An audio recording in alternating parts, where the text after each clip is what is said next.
মঞ্চে উপস্থিত মুন্সিগঞ্জের শীর্ষস্থানীয় ওলামায়ে কেরাম, মাদ্রাসার পরিচালক, প্রিন্সিপাল, দায়িত্বশীল ওলামায়ে কেরাম, ছাত্র ভাইরা এবং তাওহীদি জনতা, প্রোগ্রাম একেবারে শেষ পর্যায়ে চলে এসেছে, দীর্ঘ বক্তৃতা নয়। আজকে আমরা ভারতের পশ্চিমবঙ্গে মুসলিম নির্যাতন নিপীড়ন হচ্ছে, এর প্রতিবাদে মুন্সিগঞ্জে সমাবেশ কেন করছি। মুন্সিগঞ্জে আজকের এই সমাবেশ থেকে ভারতের মুসলমানদের আমরা কি উপকার করতে পারি, কি উপকার হবে ভারতের মুসলমানদের, কিংবা বাংলাদেশে যেখানেই প্রতিবাদ হচ্ছে সেই প্রতিবাদ দিয়ে আমরা আসলে কিভাবে মুসলমানদের পাশে দাঁড়াতে পারবো। অতীতেও অনেক জায়গায়, বিশ্বের নানা জায়গায় মুসলিম যখন নির্যাতিত হয়, নিপীড়িত হয়, আমরা বাংলাদেশের নানা জায়গা থেকে, ভূখণ্ড থেকে প্রতিবাদ করি।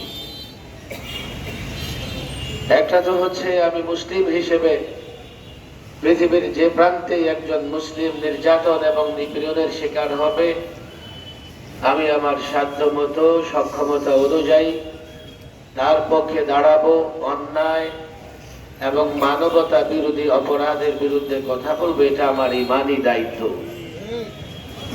দ্বিতীয় বিষয়, আমাদের প্রতিবেশী রাষ্ট্রে পশ্চিমবঙ্গে মুসলিম নির্যাতন এবং নিপীড়নের শিকার হচ্ছে। বুলডোজার দিয়ে মাদ্রাসা গুড়িয়ে দেওয়া হচ্ছে, মসজিদ ভেঙে ফেলা হচ্ছে। এতদিন ভারতের অন্যান্য প্রদেশে যে সাম্প্রদায়িক এবং মৌলবাদী আইন করা হয়েছিল, এই আইন এখন পশ্চিমবঙ্গেও হচ্ছে।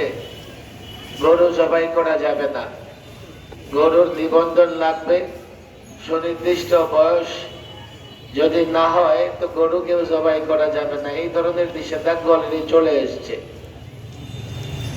আমি আজকের সমাবেশ থেকে প্রথমত বাংলাদেশে যারা হিন্দুত্ববাদের এজেন্ট, যারা বাংলাদেশে বসে স্বাধীন সার্বভৌম সুন্দর একটা বাংলাদেশে বসে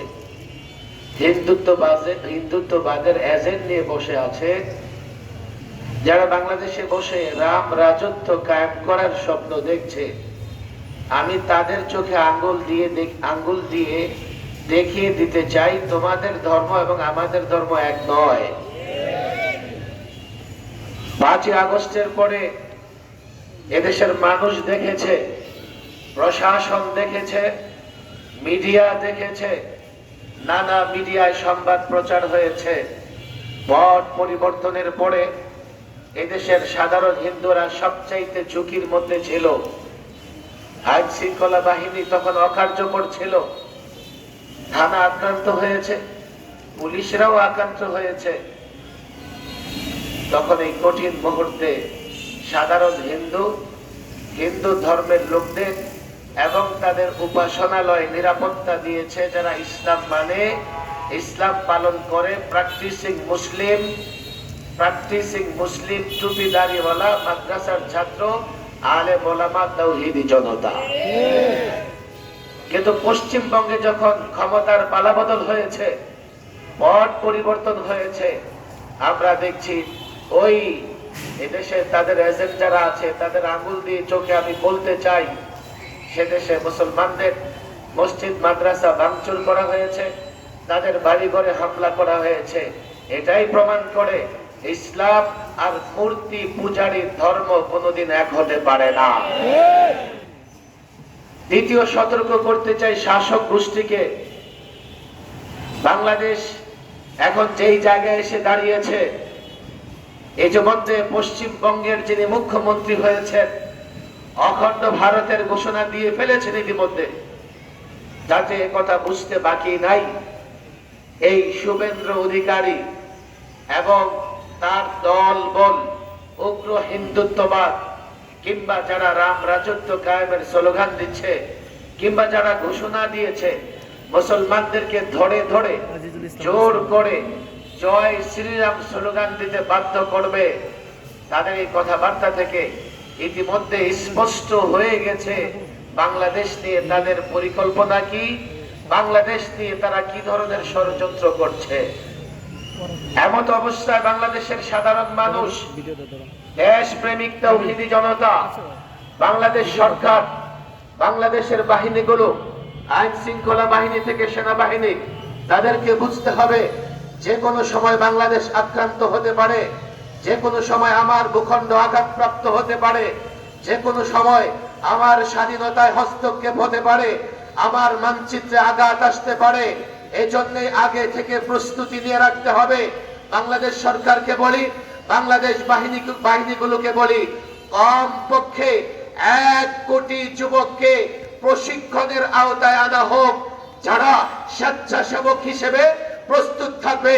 আমার ভূখণ্ড যদি আঘাতপ্রাপ্ত হয়, আমার মানচিত্রে যদি কোনো হায়না আঘাত করবার চেষ্টা করে, এদেশের সেনাবাহিনীর সঙ্গে, এদেশের নৌবাহিনীর সঙ্গে, বিমান বাহিনীর সঙ্গে, পুলিশ বাহিনীর সঙ্গে দেশ রক্ষা করবার জন্য, এই বাংলাদেশের স্বাধীনতা সার্বভৌমত্ব রক্ষা করবার জন্য 1 কোটি যুবক বাহিনীর সঙ্গে কাঁধে কাঁধ মিলিয়ে লড়াইয়ের ময়দানে নামবে। আল্লাহর কসম, কোন অপশক্তি বাংলাদেশে আঘাত করতে পারবে না।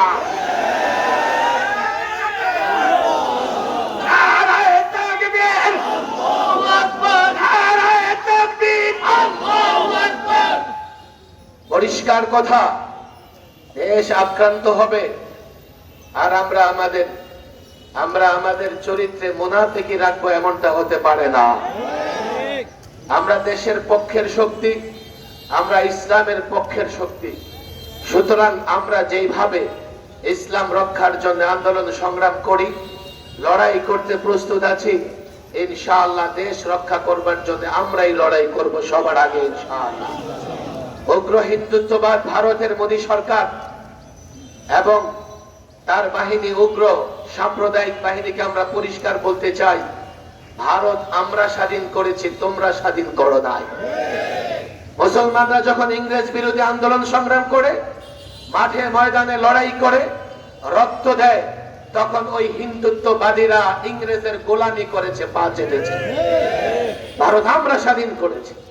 47 থেকে 47-এ ভারতের দুটি অংশ, পাকিস্তান এবং হিন্দুস্তান, পাকিস্তান নামের রাষ্ট্রটি আমরাই তৈরি করেছি, যাতে পাকিস্তানে কোরআন সুন্নাহ দিয়ে পাকিস্তান পরিচালিত হতে পারে। সুতরাং এটাও একটা বার্তা নাস্তিক মোরতাদ বেঈমানদের দিকে, যে এই ভূখণ্ড পাকিস্তান পরবর্তীতে 71-এ বাংলাদেশের স্বাধীন এই ভূখণ্ড তৈরি হয়েছে, এই ভূখণ্ড পরিচালিত হবে কোরআন এবং সুন্নাহ দ্বারা। আর হেফাজত ইসলাম এটাই চায়। হেফাজত ইসলাম এই জন্য আন্দোলন সংগ্রাম করে, এবং বিশেষ করে মুন্সিগঞ্জবাসী খতমে নবুয়তের আন্দোলন এই জন্যই করে, কেননা আমরা আন্দোলন করি কাদিয়ানীদের বিরুদ্ধে। কাদিয়ানী হচ্ছে দেশ বিরোধী শক্তি, স্বাধীনতা বিরোধী শক্তি। সময় একেবারে কম। আমাদের কেন্দ্রে আরেকজন নেতৃত্ব এসছেন। আবার ইতিমধ্যে আমরা শুনেছি যে এই প্রোগ্রামের পরে নামাজের আগেই একটা বিক্ষোভ মিছিল বের হবে। ইনশাআল্লাহ আমরা সকলে সেই মিছিলে অংশগ্রহণ করব।